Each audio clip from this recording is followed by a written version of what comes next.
Hello and welcome to episode 41 of Tobey's Terrain. I haven't been on here in a while and it feels good to be back. I was gonna make an episode around 1.17, but that update was super underwhelming, so we're here today at 1.18. And we have a lot to do with a little amount of time, so let's get started. But before we start, I'd like to just show off a few techniques that I've learned in the past year that I'd like to incorporate in my own builds now. So first off, a little bit more attention to detail. Like here we have some barrels in the floor that kind of break up the spruce. And then on the ceiling here, since this is a pumpkin and melon farm, I thought as we go out we have a gradient of the mossy brick, and it shows that there's like moisture in the build. And then at this end portal room I built, as you go up, more and more end stone is present instead of the end stone bricks until you actually get only end stone. And this is actually going to be the first build I build on Tobey's Terrain in this episode, but it's just going to be in a much bigger scale because I always have to go overboard.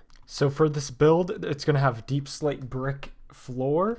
So I just actually dug out a bunch of deep slate, and that's actually underneath my creeper farm. And I was thinking I wanted to actually dig all this down to bedrock, but deep slate is actually the most annoying block in the game, I swear. So actually, I don't even know if I have too much end stone, which I'm gonna need a lot. Okay, that's not supposed to be in there.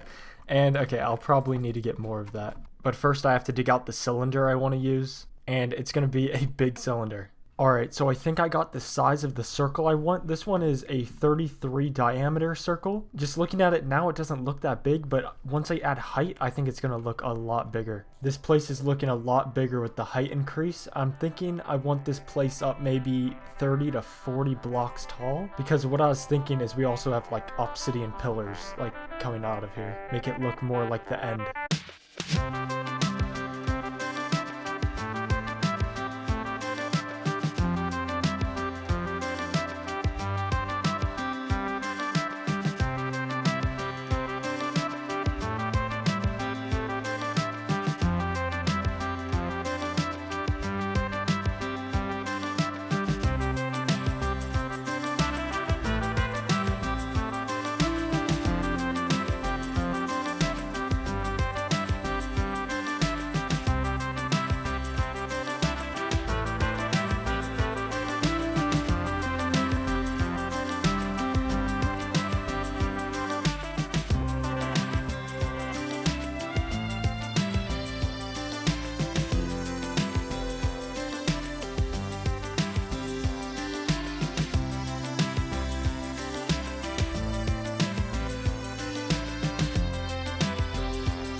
Hopefully you like that time lapse. That was around, I think, 7 hours of building and material gathering, all condensed in 1 minute. And I absolutely love this place. I actually changed so much compared to my one that I built on the realm with my friends.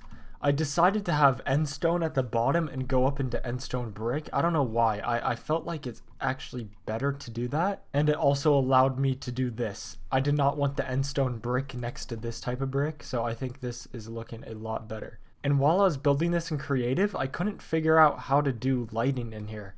So just having these crying obsidian on the floor, I think brings so much to this, and I think it brings like the end taking over. I don't know. I always like that type of stuff, like when portals have it so that like nether rack is coming out of it, stuff like that. So I love having the crying obsidian on the floor, and it's great lighting in here. And that was just one thing we're doing today. We're also going to be making a copper farm. I didn't know this, but this is actually pretty cool. Just pretty much underneath my base. Wow, it's actually directly underneath my base. I actually did not know it was exactly here.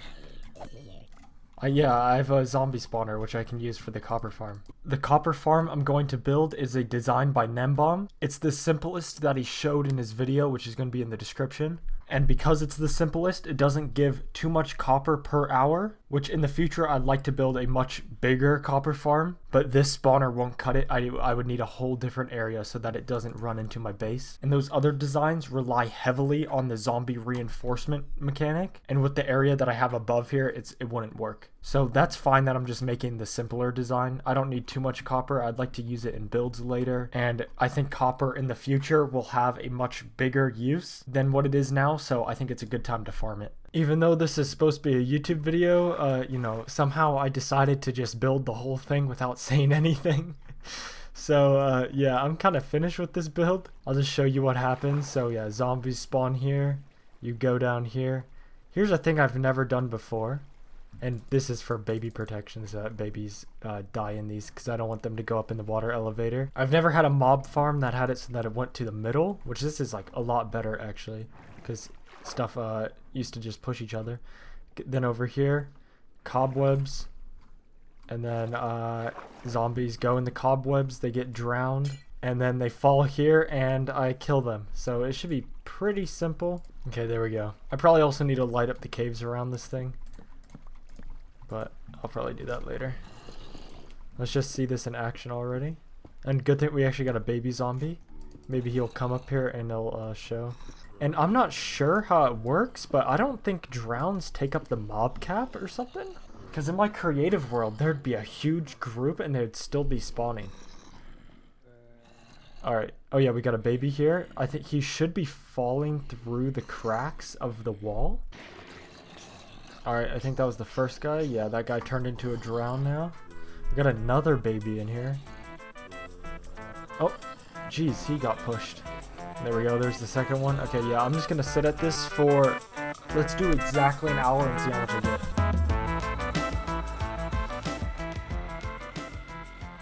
So AFKing for 1 hour actually did better than I thought. We got a stack and 26 copper. And also doing a time lapse there, it showed me a few design flaws. It seems like thorns is more common on zombies, I think, than skeletons, because I never really had a problem with thorns being on skeletons at my skeleton farm. But this one, I think I got knocked back twice. But this is normal, I'm pretty sure, having it so that they're taking a pretty long time to get here. But I think this is another thing I have to change, is he's getting stuck on this dude's head, so I think I have to lower this by 1. But lowering means actually heightening this by 1, because we have this right here. So we do have a space constraint. Also, we have the base above, but I don't think that's a big problem. So this is working pretty well, just, you know, a few things I have to change here. But let's see. 10 blocks! Oh my god, 10 blocks! And then watch this. I know there's going to be caves down here that I haven't lit up. That's going to have a ton of mobs. Oh, not bad, actually. I thought it'd be worse. Yeah, I thought it'd actually be worse. Oh, wait. Yo, I forgot to light up the cave that's right next to this place. I gotta do that. I don't know how far I have to place torches away from each other. Like, I think that's good. I think this is also, like, really good. Yeah, it's only going down to 7 here. These torches are actually so good now, which means with the torches, I probably can stop some of the torch spam that's at my base. Alright, so that's the end of this Tobey's Terrain episode. I totally forgot how long these videos actually take to make after taking over a year break from this, but 8 minutes is still pretty good for an episode. But the next Tobey's Terrain episode actually might be before next update. I'm thinking I actually want to start doing a gold farm in the next episode. And then the one after that might be actually part of the 1.19 update. I really need to get a gold farm on here. I don't know why I haven't made one yet. That's it for today. See you in the next video.